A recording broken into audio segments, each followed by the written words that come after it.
4 PM news network में दोस्तों आपका स्वागत है। मैं हूं आपके साथ राशिद जहीर। अडानी साहब के बारे में मोदी जी ने कुछ कहा था। मैंने कल आपको वीडियो बनाया था और ये भी बताया था कि शेयर बाजार में जो हलचल है और 1000 पॉइंट से ज्यादा जो नीचे गिर गया है और पूरी दुनिया के अंदर जो इन्वेस्टर था भारत में वो कैसे निकलकर भाग रहा है, ये मैं आपको कल बताया था। लेकिन मैं आज आपको ये बताने नहीं आया हूं, मैं आपको बताने ये आया हूं कि एनडीटीवी से तो वाकिफ होंगे। रवीश कुमार काम क्या करते थे, फिर हुआ यूं कि अडानी साहब ने खरीद लिया।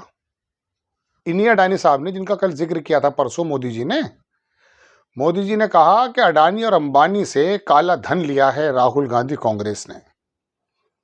ये तो एडमिट कर लिया काला धन है इनके पास। तो अब हुआ यूं है कि एनडीटीवी खरीद लिया था अडानी साहब ने। एनडीटीवी अचानक बदल गया थोड़ा सा, हालांकि ये सिर्फ ट्रेलर है, फिल्म नहीं है। और वो जाकर पहुंच गया साहब बंगाल। मैंने आपको स्टोरी बताई है। वहां शुभेंदु अधिकारी के बारे में जो आरोप लगे थे संदेश खाली को लेकर के, उस वाली खबर को कवरेज करने लगा एनडीटीवी। कर तो पहले भी रहा था, लेकिन बड़ी सदी हुई लाइनें होती थी, बचाकर चलता था सबको। तो अडानी का एक बार नाम लिया। अडानी ने ऐसा तो नहीं कि पेंच कस दी है ऐसी हिम्मत वो करेंगे नहीं, लेकिन फिर भी थोड़ी सी मड़क तो दिखाई सकते हैं। एनडीटीवी के मालिक भी हैं वो। मैं आपको दिखाता हूं एक वीडियो, मगर उससे पहले रोशन राय नाम का एक व्यक्ति है, उसने इसको वीडियो को ट्वीट किया है और लिखा कि क्रोनोलॉजी। ये शब्द भी अमित शाह ने ऐसा अमर कर दिया जैसे रवीश कुमार ने गोदी मीडिया कर दिया था। लिखता है ये बंदा कि मोदी टारगेट अडानी। मोदी ने टारगेट किया अडानी को for giving black money to Congress. Congress को ब्लैक मनी दी है, मोदी ने टारगेट कर दिया किसको? अडानी साहब को। फिर क्या हुआ? एनडीटीवी ने स्टार्ट कर दिया एक्सपोज करना बीजेपी को फॉर फैब्रिकेटिंग द संदेश खाली केस। आपको मालूम है कि वहां के महिलाओं ने कहा कि सब झूठ था साहब, पैसे देके काम हो रहे थे। केस भी वापस ले लिया है। तो वो एनडीटीवी की तमाम कवरेज उसने उसको ट्वीट किया है। एनडीटीवी लिखता है कि Sandeshkhali case, BJP forced me to sign black paper. BJP ने मुझे ब्लैंक पेपर पर साइन करने के लिए कहा। Women withdraw rape complaint against TMC leader. जो वुमेन थी, कंप्लेंट जो उन्होंने की थी टीएमसी लीडर के खिलाफ, रेप केस की कंप्लेंट, उसको वापस ले लिए। और ये शब्द उसने कहे। लग गए साहब एनडीटीवी पीछे। मैं आपको सच बताता हूं दोस्तों, ये जो मीडिया है ना, सिर्फ 1 महीना नहीं, 1 महीना तो थोड़ा कम है, हमारा मर्ज बड़ा है ना। 2 महीने अगर ये वाकई जो सच है वो आपके सामने रख दे, आप यकीन मानिएगा सरकारों को जवाब देना बारी हो जाएगा। ये एनडीटीवी का वीडियो दिखा नहीं पाऊंगा मैं शायद, लेकिन फिर भी इसके स्क्रीनशॉट में लगा देता हूं। उन महिलाओं के ऊपर ब्लर कर दिया इन्होंने, अच्छी बात है। और यहाँ पर कोलकाता के कोई साहब हैं, इनका नाम है, मैं देख लेता हूँ एक्चुअली, साईराम सौरभ गुप्ता, कोलकाता से जो हैं एनडीटीवी के कॉरेस्पॉन्डेंट, ऑनलाइन है और बता रहे हैं यार, बड़ी लंबी लंबी काफी ज्यादा चल भी रही है ये। 2,42,000 लोग इसको देख चुके हैं। तो एनडीटीवी क्या इस वजह से थोड़ा सा मोदी जी से नाराज हो गया कि उनका नाम ले दिया है अडानी साहब का? लेकिन ऐसा होगा नहीं, अभी फिलहाल ऐसा होगा नहीं। वजह उसकी क्या है? वजह उसकी यह है कि अभी तो शुरुआत है।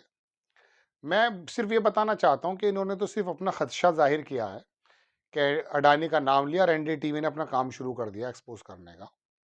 बात यह है कि मीडिया जो सूचना देने की जिम्मेदारी जिसकी थी, अगर आपको वाकई सही सूचना देने लगे ना, तो देश की स्थिति जो मैं आपसे बता रहा हूं वो बिल्कुल पता चल जाए।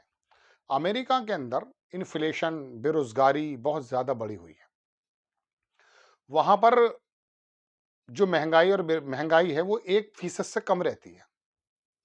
वो 3.5 हो गई, 3 पॉइंट कुछ हो गई। हंगामा कटा हुआ है अमेरिका के अंदर। लोग अवेयर्ड है ना, मंदिर में, मस्जिद में, मज़ारों में नहीं जाते हैं। और वहां के नेता मंदिर और मस्जिद की बात भी नहीं करते हैं या चर्च की बात नहीं करते हैं।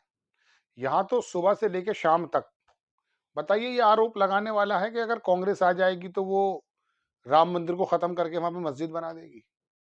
मतलब ये अकल में आने वाली बात है? मैंने माना कि उनको ताकत भी मिल जाए, उनके 400 आ भी जाए, कांग्रेस के कह रहा हूं मैं, 400, तो क्या वो हिमाकत कर सकती है कि जो कोर्ट के आदेश से मंदिर बन गया है उसको खत्म करके मस्जिद ले आएगी? मतलब अभी तो वो सिर्फ मुस्लिमों का नाम लेने से वोट हट जाता है। अगर श्री रामचंद्र जी का मंदिर वो हटा बैठे, मस्जिद बना बैठे, तो क्या इस भारत में उनको वोट मिलेगा? मतलब राजनीतिक अपनी कोई हत्या करेगा क्या? ये इल्जाम लगाया जा रहा है। अब आप बताइए, मोदी जी अगर इस प्रकार के इल्जामात लगा रहे हैं तो ये अकल में आने वाली बात है। लेकिन तुम्हें और मुझे क्या इतना बड़ा मामू समझ रखा है, बेवकूफ समझ रखा है कि ये नेता आएंगे, कुछ भी बात करेंगे और हम उनकी बातों में आ जाएंगे। मोदी जी को तो मैं कह नहीं रहा हूं, वो तो देश भर में घूमे हैं, विदेश में घूमे हैं। मैं आपको कई नेताओं के ऐसा बता सकता हूं कि जो घास खोदना भी नहीं जानते, लेकिन वो जातिवाद से, धार्मिक वजह से बन गए एमपी। एमपी बन गए तो फिर क्या हुआ? मिनिस्टर बन गए। मिनिस्टर बन गए फिर क्या हुआ? नीतियां तय कर रहे हैं। घास खोदना जानता नहीं है वो। मैंने पिछले प्रोग्राम में आपको बताया, शुभेंदु अधिकारी, माया उसके ममता बनर्जी का नेता था ना, गालियां बक रहा है जनाब। आप और में सुन रहे हैं, जानते क्यों बक रहा है वो गालियां? इसलिए बक रहा है कि वो जानता है कि आप और में भूल जाएंगे। मैंने पिछले एपिसोड में बताया ये तमाम चीजें। तो दोस्तों, बात यह है कि मीडिया ने अगर इस तरह का जो सही बात है वो आपको बताना शुरू कर दें तो आपके सामने देश की असल तस्वीर आ जाएगी। अब ये बताइए, आपको क्या मालूम है कि पिछले 11 साल से सबसे निचला स्तर है किस चीज का? जो फॉरेन इन्वेस्टर हैं उन्होंने जो पैसा निकाला है, कल मैंने खबर बनाई है, देखिएगा आप। तो उसके अंदर शेयर बाजार उथल पुथल हो गया। क्या 4 जून का उनको पता चल गया? असल में शेयर बाजार की खबर आपके सामने नहीं है, अर्थव्यवस्था की खबर आपके सामने नहीं है। खबर तो यह है, राहुल गांधी ने मुसलमानों का नाम ले दिया। अरे भाई, मुसलमान भी इसी देश के तो वासी हैं।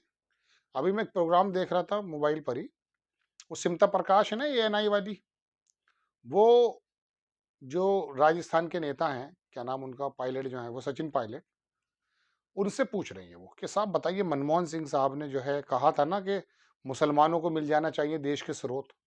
कब कहा था मनमोहन सिंह ने? उनके गुनाह को माफ कर दे सिमता प्रकाश। 10-12 साल पुरानी बात। ये मैंने माना जुर्म भी है। आज के भारत में मुसलमानों को अगर कोई चीज मिल जा रही है तो वो जुर्म है, मान लिया हमने। ठीक है, वो मनमोहन सिंह ने कही था ना। मनमोहन सिंह चले गए, मतलब प्रधानमंत्री नहीं है, अब तो छोड़ दो उसका पीछा। ये आलम है और आप देख रहे हैं इसको। एक वो राधिका खेड़ा करके एक कांग्रेस की प्रवक्ता है, वो मैं देख रहा था, मानक गुप्ता, जो न्यूज़ 24 में है, ट्विटर पे है। उसने इतने सारे सवाल पूछे और वो सारे सवालों का जवाब जब कांग्रेस की प्रवक्ता थी उसके बिल्कुल उलट दिया। मोदी जी अच्छे हैं, हाँ जी अच्छे हैं। कांग्रेस संविधान खत्म कर दी, हाँ कांग्रेस कर देगी। भारतीय, मतलब उल्टे कि आपने तो यूं कहा था। कह रहे मैंने प्रवक्ता होने के लिए मैं झूठ बोल रही थी। अब बताइए, वो आप झूठ बोल रही है जब जब जब जब झूठ बोल रही थी। वो जो ट्रिलियन के जीरो पूछ रहा था, क्या नाम है उसका, कांग्रेस का प्रवक्ता जो संबित पात्रा को ट्रिलियन के ऊपर मशहूर हो गया था जीरो बताने पूछने पर, वो भी नए नए तर्क ला रहा है। आप और मैं देख रहे हैं उसको। हम नहीं कह रहे कि कांग्रेस को छोड़ के गलती करी, भारतीय जनता पार्टी भी भारत की पार्टी है, लेकिन देखिए तो सही हालात क्या कर दिए इन लोगों ने। बहरहाल ये गोदी मीडिया और इन लोगों के हाल हैं, देखना तो आपको है। वाकई अगर ये एनडीटीवी और तमाम ये जो मेन स्ट्रीम मीडिया है आपके सामने महीने 2 महीने बात को सही तरीके से रख दे तो आपको पता चल जाएगा कि देश कहाँ खड़ा है। ये कोई खबर इतनी बड़ी नहीं थी, लेकिन मुझे सिर्फ आपको ये बताना था कि जरा सी चूल्हे कस्ते के साथ ही मीडिया किस रूप पर आ जाती है। आपको खबर अगर सही लगती है तो बराए करम खबर को शेयर कीजिएगा। नेक्स्ट टाइम मैं किसी खबर के साथ हाजिर होता हूँ। जय हिंद।